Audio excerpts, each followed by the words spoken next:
Selamat siang, adik-adik aja kali ya ngomongnya. Perkenalan dulu dong. Dari siapa nih namanya? Dipanggil apa nih? Bapak aja ya. Panggilnya? Patrio. Satrio. Satrio atau Patrio? Satrio. Oke, ini siapa? Nadia dipanggilnya? Nat. Ini? Dipanggilnya? Odi aja ya. Oke. Suaranya ngebas ya, Odi ya. Mantap. Mantap ya. Kalian udah saling kenal ya? Udah kolaborasi terus kan? Kali ini kita ada di sebuah pembahasan yang kita namakan dengan seni atau teknik untuk presentasi. Ya. Nggak tahu nih ngomong presentasi itu presentasi atau presentasi, tapi saya terbiasa dengan presentasi. Ya, itu adalah yang menurut saya yang benar. Sama juga orang nyebut seorang presenter. Ya, present itu memberikan, menyuguhkan. Presenter seorang yang menyuguhkan, bukan presenter, presenter, presenter. Jadi ini presentasi. Jadi presentasi itu adalah kita menyuguhkan sesuatu, ini versi saya, menyuguhkan sesuatu untuk mengajak orang lain supaya terpengaruh dengan kita untuk hal yang positif. Oke. Nama saya Sang Idola MC, lucu ya, boleh ketawa. Karena semakin sebel dengan nama saya, itu akan semakin teringat. Sang Idola MC. Oke, dipanggil Bang Said. Atau kalian mau panggil Om Said boleh, Bang Said boleh juga ya.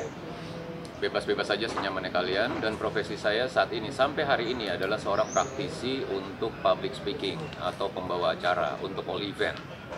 Mulai dari anak-anak sampai event yang paling hancur dengan bahasa yang paling hancur, sampai event dengan bahasa yang paling tingkat tinggi. Dalam hal ini, di program desain ini, saya dipercaya untuk boleh membantu memberikan sedikit ilmu kepada kalian bahwa ternyata di dalam desain itu perlu yang ada sebuah cara untuk bagaimana kita bisa berbicara. Ya, materinya simpel aja. Yang pertama materi dari saya ini boleh dicatat adalah namanya yang harus kita kuasain untuk presentasi ini adalah yang pertama adalah materi. Yang kedua adalah eye to eye contact. Yang ketiga adalah bahasa jelas atau artikulasi jelas. Yang keempat adalah busana yang nyaman. Yang kelima, space failure.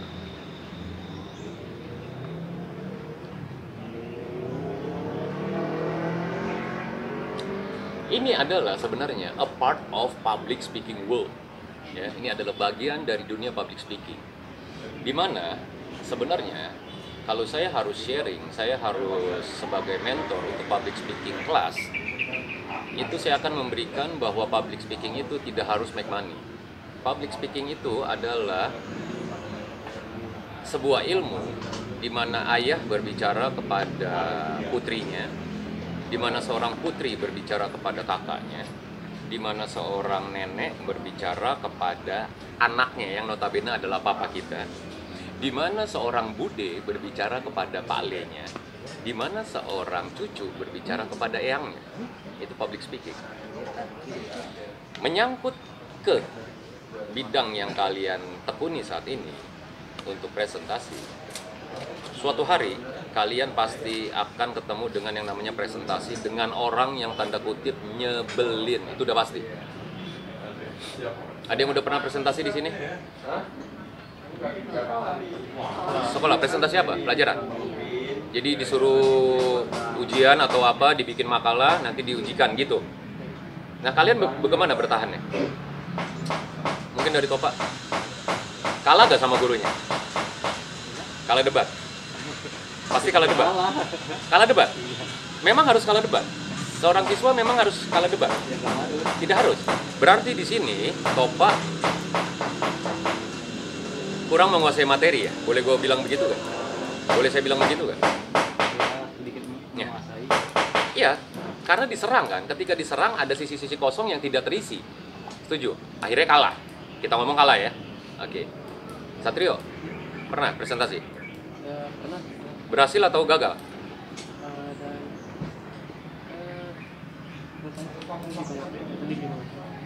Gitu. Jadi maksudnya gagal atau berhasil di sini, berhasil itu adalah kita berhasil meyakinkan orang lain. Gagal di sini artinya kita gagal meyakinkan orang lain.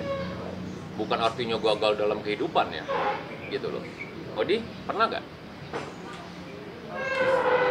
Jelasin tugas dulu di depan. Ketemu guru atau di depan kelas? Di depan kelas. Nah, ini yang dibilang presentasi global. Di situ lebih jahat lagi karena lebih dari dua mata yang nyaksiin. Itu lebih jahat lagi. Ada yang pro, ada yang kontra udah pasti. Dan kita berdiri di situ dengan panas dingin, dengan hati berdegup-degup, dengan materi yang sudah ada di tangan, toto hilang semua. Benar? Benar. Nah, bukannya saya hebat. Saya udah ngelaluin masa-masa itu semua. Ketika saya harus perform, ini saya lebih gila loh. Ketika saya harus perform sudah dibayar, lupa mau ngomong apaan. Itu kan konyol. Ya? Nah, ini yang dibilang pembelajaran. Kalau siapa tadi namanya? Ya, Nadia apa pengalamannya? Di depan kelas. Pasti ada yang pro kontra juga kan, nyebelin kan, terutama cowok-cowok yang bagaimana, so pinter lo begini, rumus lo begini, gitu kan. Pokoknya memuakan lah ya istilahnya. Oke. Catat yang menjadi salah satu garis besar dari presentasi di sini adalah kemungkinan akan berhasil, artinya kita terima order untuk pekerjaan ini. Kemungkinan akan gagal, artinya orang lain yang menerima pekerjaan ini. Yuk kita bahas satu-satu. Nanti kita akan praktek langsung ya. Berbicara materi di sini. Dari judul yang kita bahas materi, di situ ada yang namanya bahan presentasi. Ya, dari bahan presentasi itu, let's say, saya dari sebuah perusahaan kimia. Saya mengundang kalian berempat untuk pitching dengan saya. Tolong bikinin saya logo yang menyangkut pekerjaan saya berbau chemical.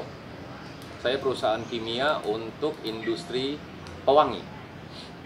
Tolong bikinin saya logo baru dong. Saya punya budget 2 miliar. Kalian berempat saya undang, kalian berkompetisi. Nanti kalian presentasi sama saya, yang berhasil akan saya pakai dan saya akan kontrak. Tapi logo itu menjadi mutlak punya saya. Iya dong.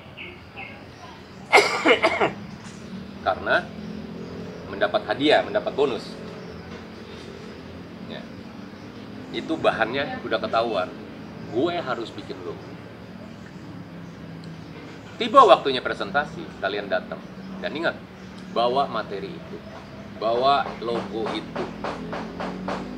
Saya nggak ngerti aplikasi dari Bang Dodi, dari Om Dodi di sini meminta secara hard copy atau soft copy, saya nggak ngerti. Tapi zaman saat ini sudah bisa hard copy, bisa soft copy juga, ya terserah.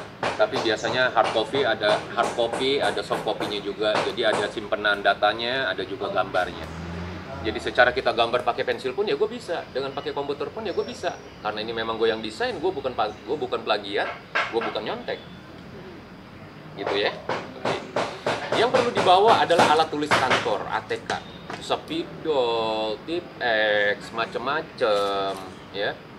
Itu kalian harus bawa. Usahakan jangan minjem jangka, rapido, apalagi penggaris besi, milimeter blok. Walaupun nggak diperluin, tetap harus dibawa. Karena saya percaya di dalam sebuah pembicaraan, catatan itu pasti perlu banget. Pasti, aduh, gue lupa bawa kertas. Oh enggak, karena kita sudah well prepare, gue ada kertas nih. Malah teman ada kertas gak? Kita kasih. Nah itu sebenarnya hanteman, kena lo nggak siap kan, gitu loh. Saya boleh cek, tiap hari itu saya nggak mati. Pen saya ini 3 warna, ada biru dan hitam sama merah. Ini pen harganya Rp2.000. Saya sebagai seorang pembawa acara, ini adalah senjata saya. Kalau sampai ini hilang, dan ini sering hilang, lu minjem, toto hilang, nggak jadi masalah. Beli lagi 4.000, dapat 2 lagi. Tapi apa ketika, bang maaf dong punya pen nggak? Ada. Oh iya, dia siap ya. Logika gak? Kalau saya seorang pembawa acara nggak punya pen, nggak masuk akal. Ini barang murah kok, Rp2.000. Dari 2.000 sampai 2 juta untuk full penal tulis ada, mau yang mana? Kalau punya duit beli yang 6 juta, monggo silakan. Kalau nggak punya duit atau cuma sekedar bisa nulis doang dengan hasil yang baik, 2.000 cukup. Dengan 2.000 ini kita bisa tanda tangan kontrak ratusan juta, miliaran kita bisa tanda tangan ini. Itu ya, alat tulis kantor. Dan lain-lainnya itu mungkin perlu laptop, mungkin perlu tab, mungkin perlu handphone, mungkin perlu what else? Stapler, mungkin perlu next gonna be selotip mungkin perlu post-it. Post-it itu kertas yang bisa ditempel, ya, mungkin perlu untuk catatan, ya, untuk notes atau apa. Nah, itu hal yang sepele. Oke, kita masuk materi yang kedua, eye to eye contact di sini.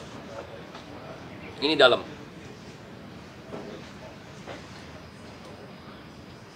Dan ini wajib kalian lakukan ketika kalian presentasi.